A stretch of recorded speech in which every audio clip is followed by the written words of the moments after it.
রাজনৈতিক পথ দিয়ে উপেক্ষা করতে চায়, তারা দেশের আগে নিজের দলের স্বার্থ দেখতে চায়।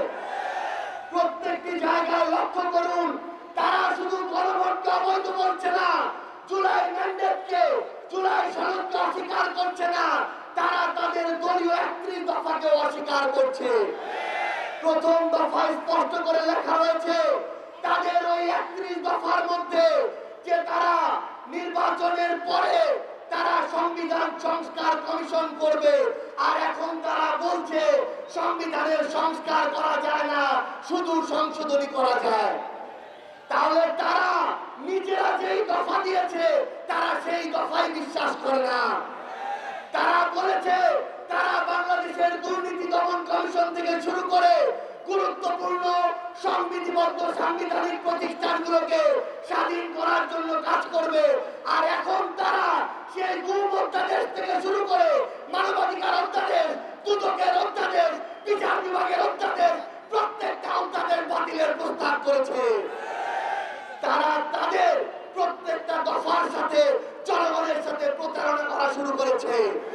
এই প্রতারণা শুধু আমাদের সাথে নয়, এই প্রতারণা বিএনপির সমর্থকদের সাথেও তারা করছে।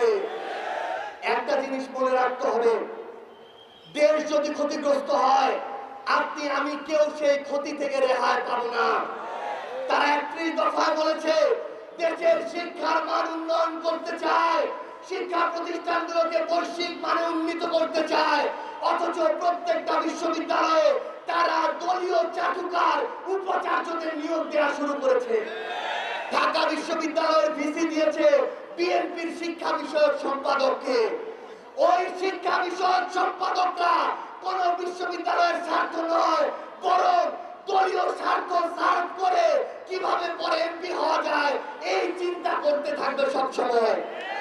তারা নাকি দেশের আর্থিক অবস্থার উন্নতি করবে, আর তারা আমার বাংলাদেশ ব্যাংকের গভর্নরে একজন ঋণ খেলাপিকে গভর্নর হিসেবে নিয়োগ দিয়েছে। যে গভর্নর নিজে ঋণ খেলাপি, যে নিজেকে ঋণ থেকে মুক্ত করতে পারে না, নিজের অর্থনৈতিক অবস্থার উন্নতি করতে পারে না, সে আমার দেশের উন্নতি কিভাবে করবে? তারা তাদের জায়গা থেকে আজকের সংসদে রিপোর্ট প্রকাশ করেছে যে 20 জন বাংলাদেশের শীর্ষ ঋণ খেলাপি কারা কারা।